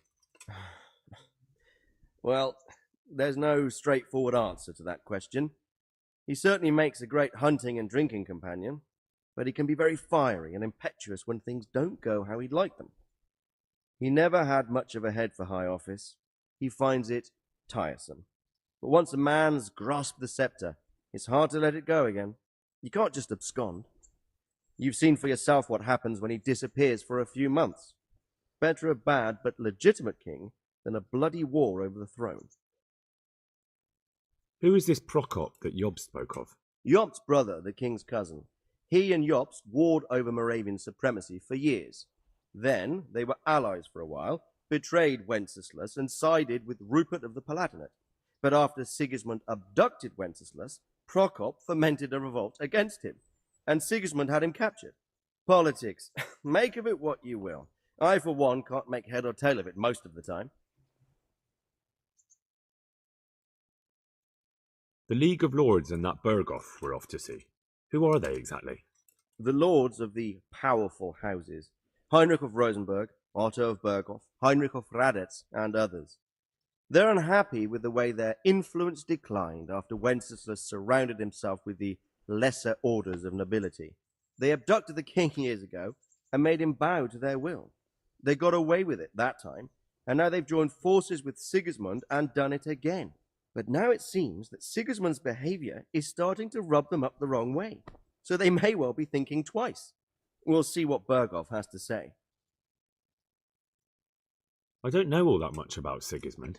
He's the king's younger brother and king of Hungary in his own right. 7 years ago, he led a crusade against the Turks and was defeated at Nicopolis. Some say it was due to the recklessness of the French knights, most of whom were mercilessly slaughtered. Sigismund is ambitious and capable. He might well make a better ruler than Wenceslas, but he's arrogant, and to our misfortune, brutal. Not long ago, he himself was held captive by the Hungarian nobility. They dislike him as much as some of the Czech and German noblemen do his brother Wenceslas. Ironically, Wenceslas joined forces with Jobst to liberate him, and now this is how Sigismund repays his brother. There's no doubt about it. God does move in mysterious ways. Rupert of the Palatinate. That's a name I hadn't heard before today. Rupert is the Prince Elector of the Palatinate. What's a Prince Elector? The Prince Electors are dignitaries of the Holy Roman Empire who have the right to elect the King of the Romans, who would then be crowned Holy Roman Emperor by the Pope. Rupert took the title for himself with the help of 3 other Prince Electors, even though Wenceslas had already been appointed. Some of the nobility in the empire recognized Rupert's claim, but when he went to Rome to be crowned emperor, it turned into a fiasco. Now he's doing his utmost to get Wenceslas to acknowledge him, but so far without success. So, now we have 2 kings of the Romans. Jobst sided with Sigismund for a while, but now he's switched allegiance.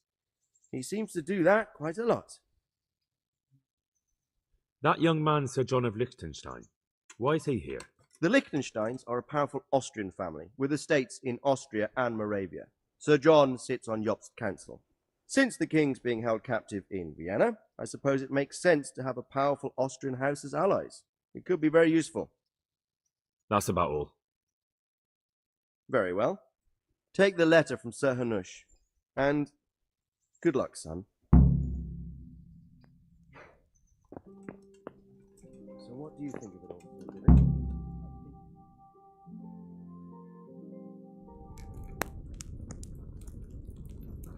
I believe we have written it well, gentlemen. Without a doubt. No one could deduce from this whether we are Sigismund's allies or foes. I must travel back to Brno now, but soon I will go to Brandenburg and I will stop here on the way back. By then, Sir Capon should be back and we can discuss how to proceed. Right. Before you leave, my lord, there is one thing that gives me no rest. Why did Sigismund come as a foe? It makes no sense. If I may, sir, I think I can explain. Oh, please enlighten us, young sir. I live not far from Hungary, where Sigismund reigns. It is a savage country, and the constant war with the Turks has hardened the people. They need a monarch with an iron hand. So when Sigismund felt the wind of revolt, he reacted as he would at home. Only what works on the Hungarian nobles does not work here in Bohemia. Bringing order is one thing, but slaughtering and pillaging with a horde of barbarians quite another. What purpose does that serve? But Sigismund did give the Bohemian nobles a chance to take his side. It was only when they refused his ultimatum that he lost patience and took to the sword. As for the barbarians, he could afford nothing better. The Hungarian nobility would gain nothing from joining his campaign in Bohemia. He didn't have enough coin for a regular army, and so he recruited the Cumans. What he does not pay them, they make up for in plunder. But in the end, he didn't have enough to even satisfy the Cumans. That's why he raided Kuttenberg and Skalice. He wanted the silver. That makes sense. My lords, how's the letter coming along? It's done. Then we can be on our way. Now remember what we said, boy. All you have to do is deliver the letter, listen to the answer, and come back here. Don't provoke Berghoff in any way. Provoke? Me? Never, Uncle. We'll be back in a few days. Farewell, your graces. Come, Henry, my men are waiting. I wish you Godspeed.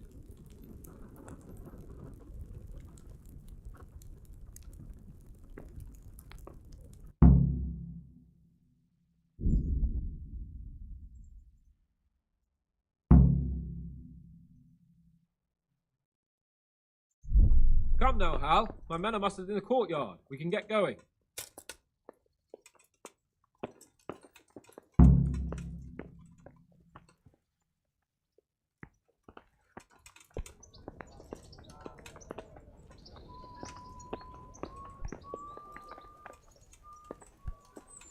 Ha!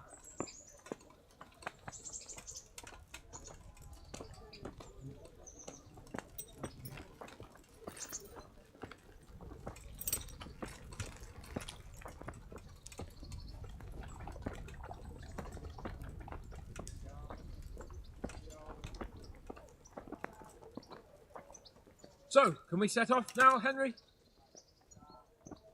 Of course. I can't wait. So, to horse! The Lord of Burgov is bound to be waiting us eagerly.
I'm getting used to it.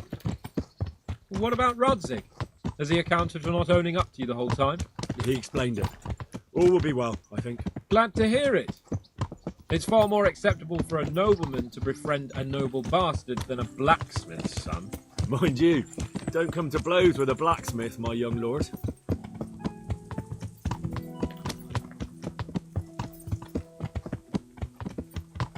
What do you think about Sir Jobst and his plan? Well, I admit all the scheming has me a little lost. I thought Sigismund was the devil, Wenceslas a martyr, those on his side the heroes, and those against him the villains. I believed we'd rescue the king and all would be well again, but now it looks a lot more complicated. Exactly. I didn't expect the noble lords to be as noble as the angels, but I hadn't expected such a sewer. They behave like children. I can't fathom how after all this backstabbing they're somehow still on speaking terms. I don't know either. Beggar's belief.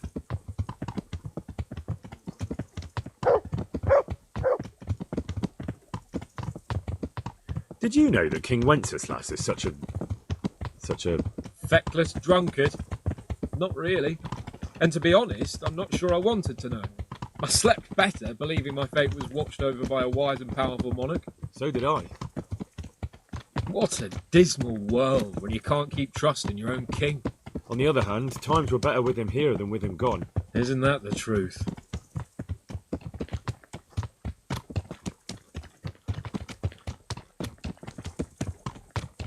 What do you think of Sigismund? If I were him, I'd have had enough of my brother even sooner. But he's a monster. Look at what those hordes of his are getting up to here. What he did in Skalice. True enough. On the other hand, if Wenceslas and Prokop hadn't double-crossed him, none of this would have happened. No one forced him to burn Skalice. That's a fact. But he couldn't let them shit all over him either. Not that I'm defending him. He's a weasel. No doubt about that.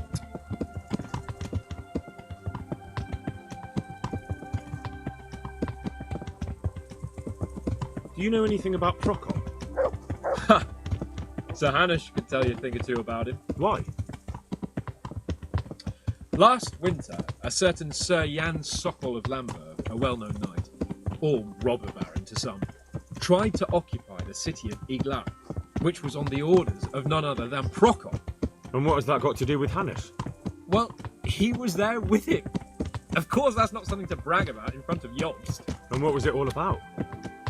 They wanted to occupy a city that was on the side of the League of Lords, but despite there being several hundred strong, they didn't take it. For one thing, they couldn't get past the Iglau women with their pitchforks and cauldrons of hot water. I would never have thought of Sahana as just such a rebel.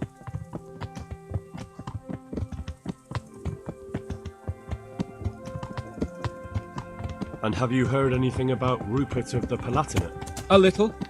He can't manage even to wrest power from a king who doesn't much care for ruling and isn't fighting back. That doesn't seem like a man who has what it takes to rule. And that's all I need to know.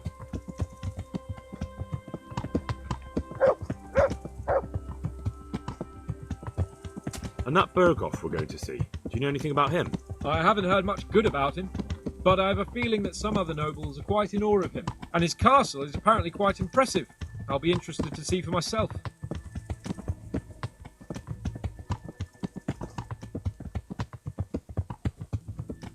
And what about the League of Lords? Wealthy, pompous. The king doesn't seem to like them much. He's chosen to let the lesser ranks of the nobility into his circle, men like your father. I admit I don't blame him one bit. But the lords weren't happy about their lost influence, so they put their foot down. If I were Wenceslas, I'd have let them hang after they abducted me the first time.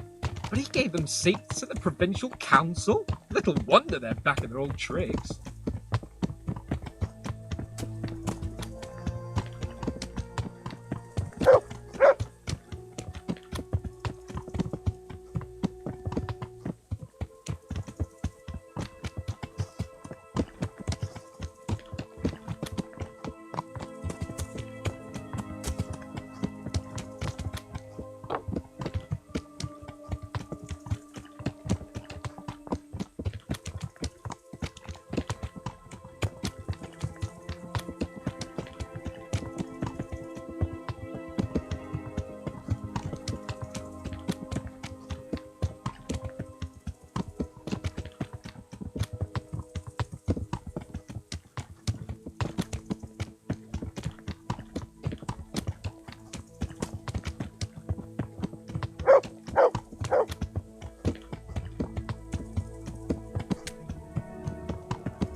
How about it, Henry? Can we go? Are you ready for this?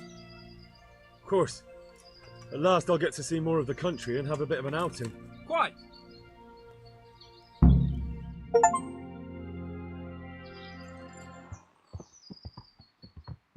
Let's get to it then.